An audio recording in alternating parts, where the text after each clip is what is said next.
بسم الله الرحمن الرحیم. ناظرین، نن یو سوال دی د ریاست نه او د ریاستي ادارو نه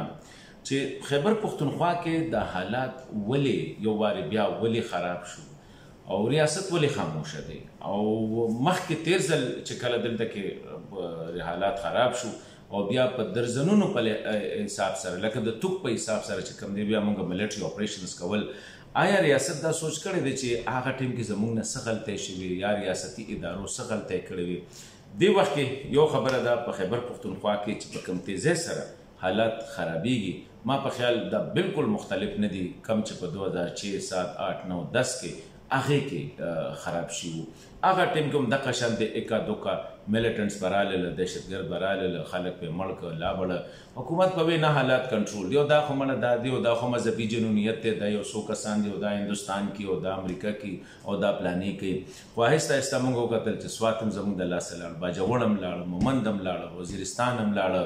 د پېښور دا مضافات وغیره هغه شي. اوس دې وخت کې ایګزیکټلي هغه کار کېږي، یو کس راغلی، دوه کس راغلی، 10 کسان راغلی، 20 کسان راغلی، ریاست پې خاموشه دی. د سوات ټولو 10 راپاڅېدلي، د باجوړو 10 راپاڅېدلي، د مومند، د خیبر، د وزیرستان راپاڅېدلي دي. ریاست وایي چې نه څه نشته دی، حالات کنټرول دي لکه څنګه چې به مخکې وي. اوس د دې وجې نه د عامو خلکو یو خیال دی او دا ډېر خطرناک خیال دی، هغه دا دی چې ګینې د دې هر څه شاته ریاست پخپله دی. عام خلکو نه ته په سوات کې، باجوړ، وزیرستان کې د چا نه تپوس وکړې، د عام سړي نه لکه څه روان دي، یاره بس دا خلک یې راولي نو دا جې حکومت د دې په شا باندې دا ډېر خطرناک پرسپشن دی چې دا جوړېږي. ما په خیال ریاست له پکار دي، ریاستي ادارو له پکار دي چې دې ته غوږ شي، ځکه چې دا کوم طریقې سره اوس دې وخت کې چې کوم صورتحال دی، آیا هر سړی نه پوهېږي یاره چې دا سوات دومره خطرناک دی چې دا دهشتګرد دومره دغه دي چېرې یو سوات چې کوم دی هغه د موږ نه مینیج کېږي، د پېښور مضافات زموږ نه مینیج کېږي. یاره دا ریاست دی، ریاست سره په لکونو سیکیورټي فورسز، په لکونو پولیس ادارې، انټلیجنس ادارې ټول څه کوي؟ یو څو کسان ناغلي، 10 کسان، 20 کسان، 30 کسان، 200 300 کسان ناغلي دي، هغه زموږ نه کېږي، ټولې تماشه کوي. دې وخت کې صورتحال دا دی، اسلام آباد پنډی خو بالکل لکه چې د سره اړو دا احساس نه چېرې سره روان دي او عام خلک په سوات کې، خلک په ټول پښتونخوا کې خلکو عامې دا خبرې کېږي چې دا خلک راغلي دي یا راوستلي شوي دي او موږ به دا نه پرېږدو. نو زه یو خبره کوم چې دا عینونو چې دا ولې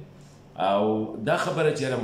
مذاکرات ټیک ته کوئ وایي که خپل دا موږ مخکې 15 زره 20 زره دا مذاکرات شو، د هغې څه اثرات راغلي وو. خو دا خبره ده چې مذاکراتو په اړه کې دا خلک واپس راوستل او دا واپس په خپلو علاقو کې چې کوم دی دې راکول، ما په خیال دا ډېر خطرناک عمل دی. بله یو خیره کې خبره به زه وکړم، هغه ده چې دا کوم صورتحال له باندې دا خو ښه نه دی روان. بله دا ده که د حکومت، د ریاستي ادارو دا خاموشي د دې هر څه وجه او دا کار که د هر مقصد دپاره کېږي، خو د دې یو خطرناک شی چې را روان دی دا وخت کې پاکستان دپاره، اگر چې زما دا خبرې په تاسو باندې خوږې نه لګي، هغه دا دی چې دې ځل د خلکو به د ریاست نه دا کوم څه چې روان دي د ریاست پاکستان نه به اعتماد ختم شي، د ریاستي ادارو نه، د خپل سیکیورټي فورسز نه به اعتماد ختم شي، د خپل پولیس نه به اعتماد ختم شي او خلک مجبوره کوي چې په خپله راپاسې ټوپک راوالي، هغه ځان دغه کې د عام سړي نه ټوپک اخیستلی کېږي، د عام سړي د کوره وسله وړلی کېږي، د عام سړي کور هغه به حفاظت بیا ځان په خپله کوي. ته خو خپله باندې خپل خلک نه ته راځي حفاظت لا،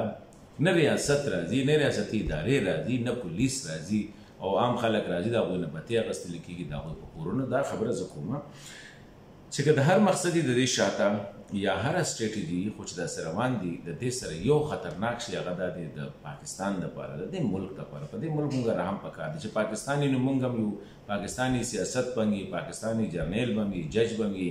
وکیل به وي، بیروکریټس به وي، وزیر اعظم به وي، صدر به وي، او چې پاکستان نه نو دا هیڅ به نه. نو زه دا خبره کوم چې دا موقع ده چې موږ په ځای د دې چې انتظار وکړو، اوس دې ټیم کې دا په ډېر لږ ریسورسز سره مینیج کېدی شي، خو پته نه لګي چې د څه انتظار دی چې دا شی غټ شي، نور غټ شي، بیا موږ کایناټیک اپریشن غټ نومونه وله ورکو، بیا ریاستي ریسورسزو ته دغه کو. دا په سوات کې چې کله دغه تیر ځل دا خبره راغله، هر سړي به دا وایي چې یاره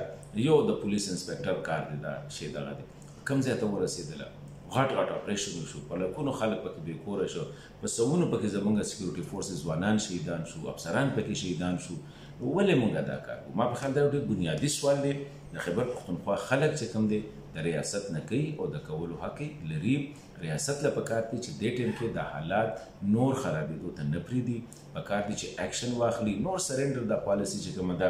2000 3000 به کسانې د هغو سره د خلکو دغه نشته دی، سپورټ سره نشته دی. هغې باوجود هغوی راځي خلک په ټوله صوبه کې چې کوم دی د یو یارې او د ترخې ماحول پیدا کړی دی. بزنسمین د هغه ځای نه تښتي، انډسټریلیست د هغه ځای نه تښتي، دوکاندار د هغه ځای نه تښتي. نو موږ د دې صوبې نه جوړو څه؟ That is a big question.